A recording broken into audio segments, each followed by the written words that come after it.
Where are you, by the way, Joey? Yeah, I'm actually in Orlando, Florida. Oh, Orlando. Yeah, Sure. Orlando. So a little I bit lived up. warm. I Uh, coached up in DeLand at oh, okay. Stetson University. Yeah, I Yeah. like Volusia County. I like Hmm. Volusia County. So we're back on tape here. I'm not going to do an intro because we had a pretty hot conversation going, and hopefully we're just running into that conversation. So, Randy, you were just getting ready to the punchline, and I'm going to get out of your way again, and the stage is yours, sir. Well, Joey, I was standing in federal court in the spring of 2004 in front of the judge and heard him utter a sentence for me, a 2-year sentence in federal medium security prison. And he had recommended to the board that I be sent to Butner, North Carolina to serve my time. And I immediately told myself, what in the world is wrong with this judge? I don't want to go that far away. I live in Iowa. Okay. I want to be able to be close to my family.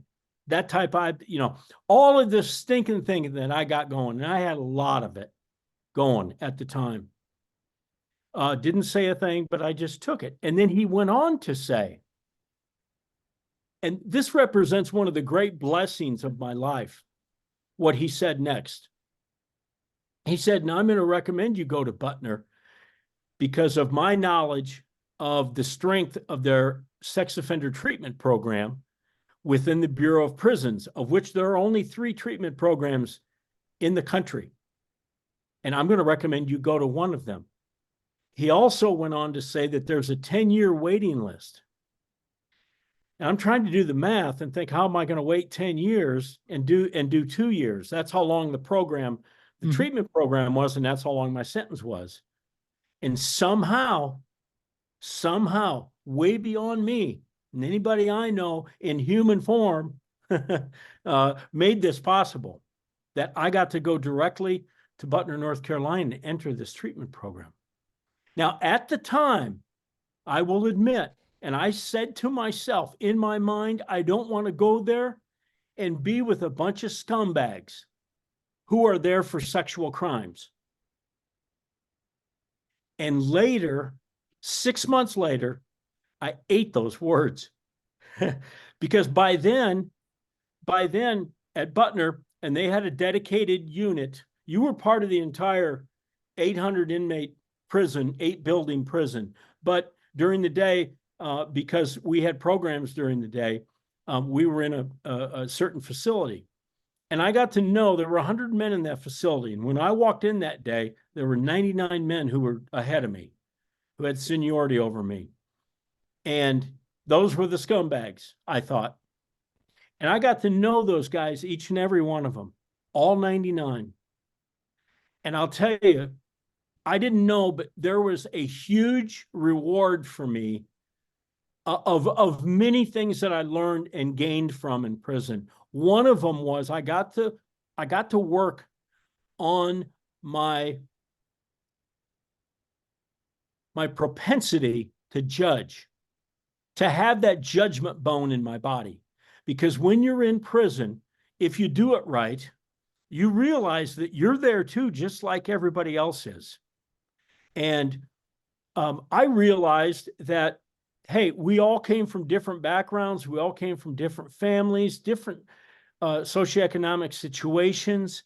A lot of the guys were abused as they grew up, which I was not, and I considered myself very fortunate because of that, because of what the statistics are for those that are, that are abused sexually. Yeah, there's a high when they amount grow of up. abuse, obviously. It's awful. So as I learned each one of those guys, I became just so much more of a compassionate, caring person who understood so much more about how wrong judgment is. Yeah, Oh it's my wrong. God. Yeah. I learned it at a crazy, but by a crazy method. Can I give you a little tip about that one though? Yeah. Yeah, it came from like one of the therapists that I got some training from on that specific thing. because like, you know, if you're going to be a coach, like how can you work with somebody if you're calling them names? Right. Yeah. So he was like, you know, don't call people perverts or this or that and the other. Yeah. He said, I'll tell you something. Everybody has a story. And he said, what might be a good job for you to do instead of judge is to find out the story. Ah. And basically, here's the punchline. He said, if you knew their story, there's nothing that they do or could do that would surprise you. Yeah. In other words, you build that understanding through knowing a person's story. That Yes. takes a little work. It doesn't take any work to judge somebody. Yes. Yes. What a great point you make. Unbelievable. Yep. Go ahead. And what a great life skill for anybody. Yeah. Get to And know it's really somebody. helped me a lot. I mean, Yeah. not just in working with people, just period. Just that one statement. If you knew their story, nothing they do, nothing would surprise you. And you put that to somebody's story that you know, and they act what you called weird or something you can't understand. But my definition of weird is that's what you call something that you can't understand and you don't have the answer to. You call it weird so that you can calm your brain down and still walk around thinking you're smart. Right. Right. It's my version. Right. What a great, thanks for interjecting that, because that's a huge part of non-judgment. Yeah. Huge. Go ahead. So, see, fortunately, you're not ADD like me, because I would have lost my train of thought. And I interrupted you again on purpose. Go ahead. No. It was good. I'm glad you did. It was very beneficial. So what I was gifted to do is to go to 2 years of prison and spend half of my time, basically half the day, in treatment. My program was in the afternoon, so I worked a job. I cleaned toilets and I cleaned showers and I cleaned windows in the morning. And I went to this treatment program in the afternoon. I spent 2,400 hours in treatment. Wow. That's some serious working hours. On myself. How is that possible? And that's why I call it a gift. That's a gift. You couldn't get that on the outside. No, you couldn't get the get quality. And then then I learned these were world-class doctors and treatment specialists. And I thought, oh my gosh. Now, it took me I was a knucklehead for 6 months. I got to tell you, man, I was defensive. I was full of myself. I had ego. I didn't want to be there, but I knew I had to play the guy that wasn't going to ruffle feathers. I was just going to be compliant. But in my mind, I didn't have a hands-on victim. I was in a chat room. I was on a keyboard. I'm not nearly like that other guy. Well, that all dissipated. It took 6 months, and it was a hard 6 months for me. I didn't touch anybody. Right. I didn't expose myself to anybody. Right. Exactly. And every time you hear a story that's worse than yours, you're like, I'm not as bad as that guy. Well, no.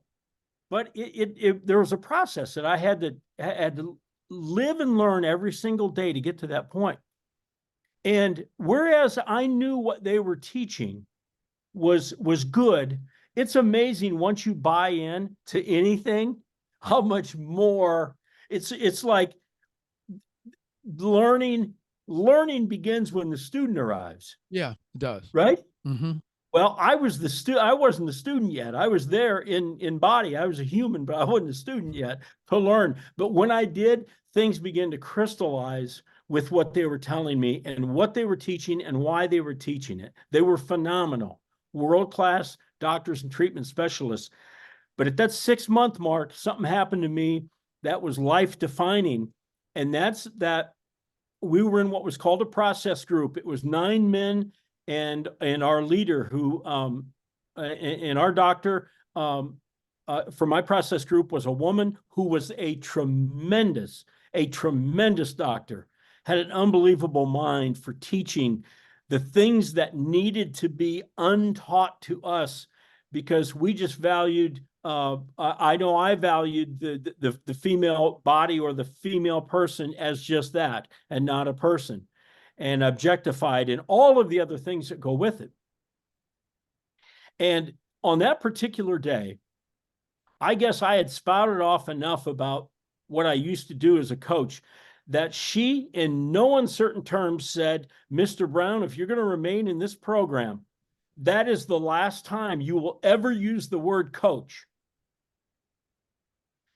And it was like a 2-year-old getting their favorite toy taken from them and thrown in a fire or something, and or given away to a kid across the street.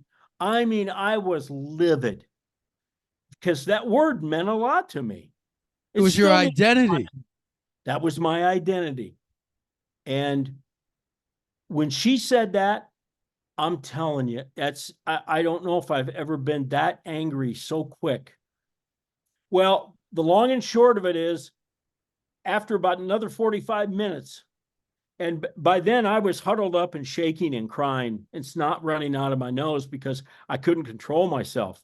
The emotions had taken my body over. The class ended, they left, and she stayed. She stayed for another hour, and I was still there, except this time I was now on the floor and I was curled up like I was holding on to my blanket as a baby. And she finally said to me, you know, are you ready? Are you ready? And I was able to get up and collect myself a bit and walked out of that room. And that is one of the greatest, most considerate things anybody has ever done to me in my life, is to be with me there in that time when, and she didn't say anything during that hour and 45, but she was there. Her presence was enough for me. And that was my turning point. From that point on, I was locked into that program, and I am here to learn anything and everything you got. I want to be the best person I can possibly be when I leave here. And I'll take a little credit, and I give her the lion's share of the credit for doing what she did. We have since talked, by the way, which was something I didn't anticipate ever happening. I did write letters back to the facility after I got home, but I didn't think I'd ever have a chance to talk to her. And I did about a year ago, and it was magical. We talked for about 2 hours. That's nice. And she explained stuff to me that was so heavy, just in terms of why they said it this way and why they did this, and why sometimes I would act like this. And she knew what that was. She knew me like a book. It was unreal. Some of it's predictable, and she just, it is. She just was that attuned to the behavior and that attuned to you. And, one of the things that you did shine on, which is hard for people to understand at the beginning of this journey, they want to do it on their own. And obviously you didn't do it on your own. Yeah. I tried. Yeah. Yeah. You were forced to not do it on your own, actually. Yeah. That was the blessing. Yep. Because this really is something that's done in community, whether you like it or not. Yes. And some people find that community, and some people wallow around trying to find it. But it is done in community. For whatever reason. That's how we That's heal. the dynamic that must really have worked for a lot of years, because that was their setup and they knew what they were doing. So what were some of your fears as you were, once you made the decision that you were going to live differently? What were some of the fears that you had to overcome?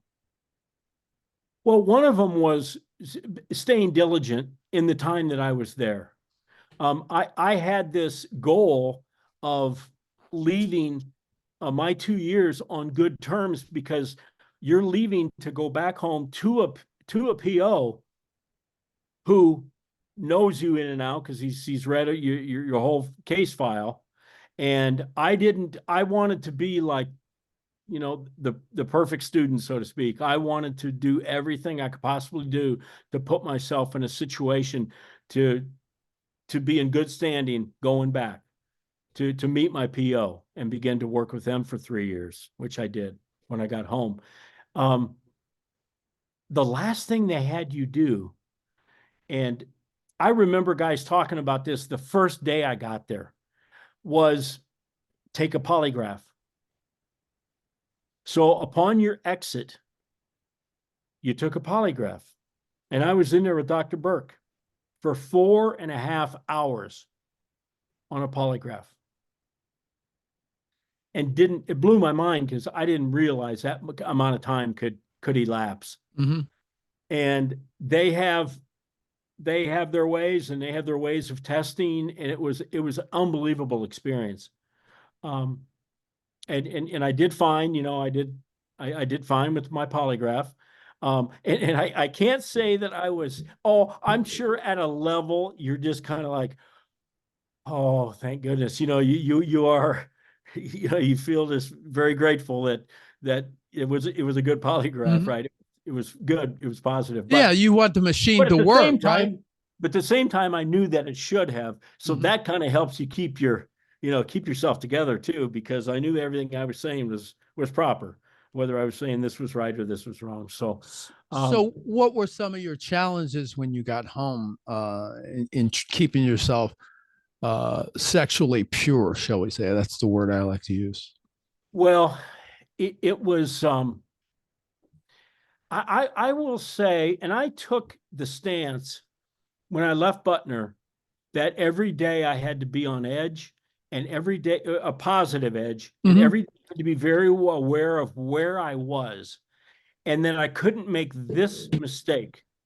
The mistake that I didn't want to make was, I've already been to prison. I've already paid my due. Okay. I can loosen up a little bit now. Like I would go into a mall and be just totally paranoid of being around, even walking by 20 feet away from a minor, let's say, just because you don't want to get accused of something. I didn't want to get accused of it. I didn't even want to be in a place where I could be accused of it. So being very mindful of where I was, when I could be with my kids or be with my wife, try not to be on my own a lot. Well, the first thing I did was go to a halfway house. And so I was very restricted there. So that kind of took care of that. But from there, we wrote a relapse prevention plan at Butner. Mine was 27 pages long. And I wouldn't sit here and tell you that I followed it to a T every page of that, but the core of it really helped me operate in a safe manner every single day. Be aware of where you are, who you're talking to, what you're saying. Obviously, the computer comes into play. I mean, everything. So the RPP was helpful. That really was. Definitely. The commitment in taking the time to do 27 pages is just awesome. And then you have 27 pages of data that comes from you that supports you. You're talking to yourself. Your words have more power than anybody else's words. Right. And that's incredible. That's incredible. One of our exercises, Joey, some of this stuff you can't forget. One of them was to estimate down to the nth degree the amount of loss and in what ways you've lost something in this journey. That page, or 2 or 3 pages, how many ever it was, is mind-boggling. Now, I have to say I was very fortunate in that my family stayed with me, my in-laws stayed with me, great bulk of my friends and associates and colleagues and things stayed with me, at least as far as I knew. That was very reassuring to me. But the losses are tremendous. And to share, we had to share that assignment with the other guys. And I'll tell you what, they were riveting what some of the guys lost in their time there. And it really hurt to know that Yeah, they were that's going to. actually one of my questions. I just noticed on my list. What do you consider your biggest loss? My biggest, I would say that my biggest loss, it's I would have to turn this into a loss. The fact that when you access pornography, you are creating pornography. You are increasing the demand for it, and you are creating young people to be taken off the streets to produce pornography. That is the black and white. I mean, that is the down to a nub. That's exactly something that I had to take responsibility for, and I consider that a loss, a huge loss Mm-hmm. for our world. Personally, the fact that I had betrayed my wife for that amount of time when she in no way, shape, or form had done anything on her end. She was an unbelievable wife for me. And we ended up getting divorced in 2015, which was 9 years after I returned home even. But she was there and was by my side and just very supportive. Um, when I lost her as a wife, and when I lost my marriage, but it was more the betrayal, and it was more the secrecy, and knowing that I lived as a lie. I think you should repeat that because a lot of people don't understand what Yeah. kills the relationship. So do that. Repeat that, please. Well, when What the real thing was that cost your yeah, marriage? yeah, the thing that really I think she had to weigh was when this all came down and it became a public thing, papers and whatnot, and then it became real because I had to go away, and they visited me also, by the way, which was awesome. When I got home, I had to face. I not only had to give my wife my relapse prevention plan word for word, but we also had to write a sexual history, Oh, which disclosure. had to Mm-hmm. include everything. And there were some hurtful things in there too. And I had to read that to her. I had to basically just sit and inflict pain on this person who had been wholeheartedly 100%, who had lost two children with me. And And I you had had to write that in a way and where I you had to took. bear every word of this to her. Because if I was going to be in integrity, if I was going to be a guy that was going to say, I'm going to live right from this point on, this point doesn't start until I get rid of all of that. I can emote all of that to her, no matter how, oh, I can leave this out, leave that. No, it's not like that. You are inflicting pain on someone you would that's the last thing in the world you'd want to do. And that's heavy. And it was heavy to see her expression. And I knew it was a loss. I had lost something, that trust and that wholehearted support. I had lost that. I lost it in a second, and I can't ever get that back, ever. You can't win those things back. When those things are gone, you can become a better person. I'm not saying that. You can maybe win them back in a different fashion, but not that maybe innocence of support and compassion for me as we did when we were married, when she didn't realize these things were going on. And that just, that's like swallowing a bowling ball, man, and walking around with it the rest of your life, because that hurt. That hurt, and I did it, and I'm responsible for it. And And, that's a tremendous loss for me. and in some cases, the relationships, they can be mended. They absolutely can. And one of the things that has to happen is it took too long for the exposure to happen because you can't heal until you expose. Yes. So that's why you have to disclose properly. Yeah. But there was too much wounding and the exposure came eventually. Now, I Yes. heard this. I have a weird hobby that many of my listeners know, and I actually like. Uh, courtroom dramas, real courtroom, police chases, crime interrogations, and stuff like that. So I listened to, we have a sheriff down here called Grady Judd, named Grady Judd. He's actually America's sheriff. You'll know him one of these days, but he's very charismatic and loud. He comes up with these awesome one-liners. And this came from a criminal. And I'll take it where I get it. Yeah. But this is the most profound thing I've ever heard. That's why I'm going to share it with you. He said, trust is like glass. Once you break it, it never goes back the way it was. No. Never heard that, but that is profound. Yeah.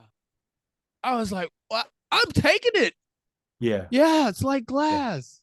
Yeah. Once you break it, it never goes back the way it was. You can't put glass back the way it was if you break it. You can't. And you can get a new pane of glass, but it's a different pane of glass. Yeah. Right? Yeah. So I think we've had a lot of fun today. And I really, I don't want to over thank you for coming by. I really do appreciate you coming by. Oh, it's my pleasure and my duty. I really enjoy doing this because I know that we've planted some seeds today. Good. Now, I've been doing this for years and years and years. I actually did radio a long time ago, like 15 years ago. And I always ask this question at the end. And the question is, let's say somebody was in a coma for the whole conversation that we had. I know that didn't happen, but let's say they were.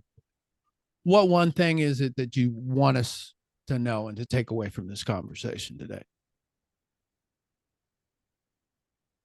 Everything that happens in life, whether we create it or whether it happens from the outside of us, we have a duty to respond properly to it because the way that we respond to things that happen in this world dictate everything.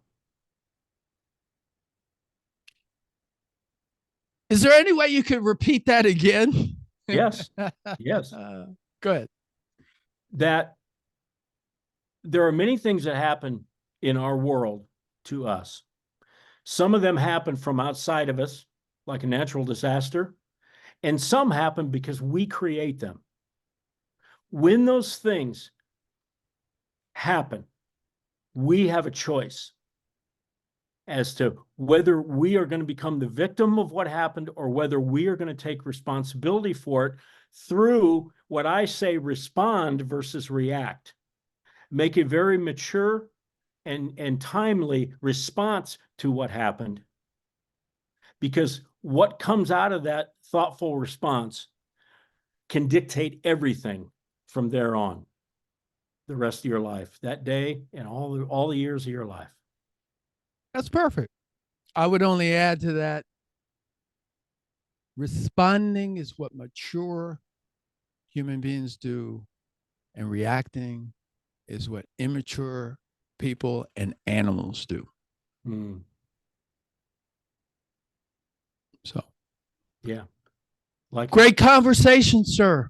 Thank you so much, Joey. I appreciate it. How can we get in touch with you if somebody wants to get in touch with you? And yeah, my website's very easy. It's RB Speaks. My initials RB SPEAKS.com. So if you think about this guy that spoke on your podcast, RB Speaks. But even better would be my own personal email, and that people can get to me directly, and I will answer every single email, and I will help as much as possible. So if you have an ask, please ask. Is RB@RBSpeaks. And if you'd kindly repeat that for us, please. You bet. Email RB@RBSpeaks.com.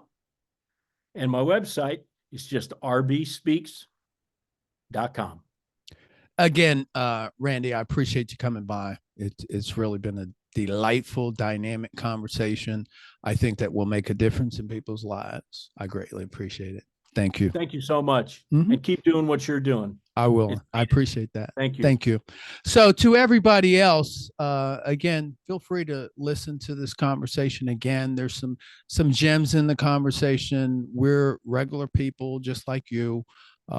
We decided that we don't want that in our lives, and at some point, and then the journey to becoming a person that doesn't do that happened, and we became people that don't do that, and now we're people that are here to help you in your endeavors, and Right. so that you can be free. Because one of the reasons why I do this is because I it just makes me it makes me spin my head when a man is in bondage sexually. It's just like, dude, figure out another way to be in bondage. I just can't take it. So Yes. ladies Agreed. and gentlemen, you do have an opportunity to do something. You must do something. And if you need any help to take the first steps, reach out to Randy or myself. I'm Joseph F. Price, Joey P. As always, drive with care, walk with caution. The opposite of addiction is connection. Make connections, exercise every day.